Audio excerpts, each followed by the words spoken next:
So anybody who has spent time with me knows that I am one of the biggest advocates for Martin Luther King Jr.'s concept of the beloved community. In that he paints a vision of a world where everybody is seen, known, loved, and has an opportunity to live into their purpose. He's built out a whole philosophy on the breakdown of that and how it works and the structure, and that's something that I support 100%. Last year I really dug into all of that for myself, and in it found such a deep connection to not just my historical roots as a Black American, but also to my faith roots. As an LGBT Christian,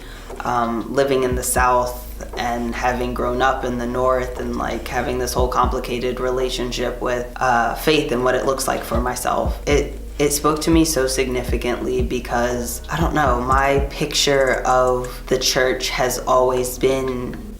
of a body. And I'm autistic, so when I see things in pictures, I can't stop seeing them. And I've always seen this vision of the body of Christ, and when God talks about the ear can't work without, the heart, and the heart can't work without the hands and the feet, and all of these different body parts have their own unique functions, but they all work together. And somehow it works, and somehow they manage to not harm each other, even though they have very different functions, and they're very honestly singular in their focus on those functions as well. They don't tend to interact with each other, but they still do on some basic level, and there's still one core element that holds them all together.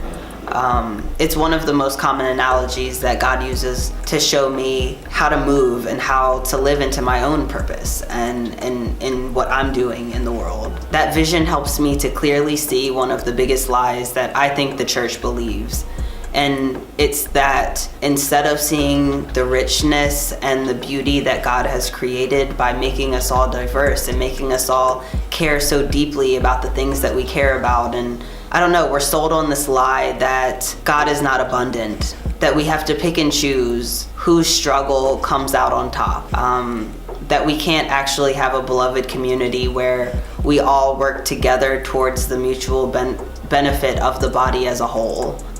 that we all do our jobs and our positions and the calling that God has for us so well that the body thrives and that everybody is able to live into their purpose more fully. That's what I want for us so badly. An important tool for me to keep myself from getting honestly overwhelmed by how sad I feel that we're not embracing that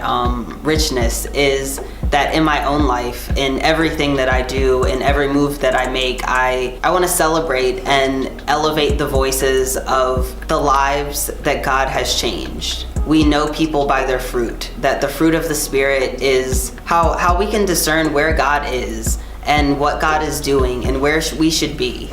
And for us as believers, I would love to see us refocus on where God is versus where we thought God should be. It looks like, again, helping people be fully seen, known, loved, and living into their purpose, and making sure that people have the tools that they need to do that I myself am doing that and setting that example. I think those are so important to building the beloved community into what I know it can be.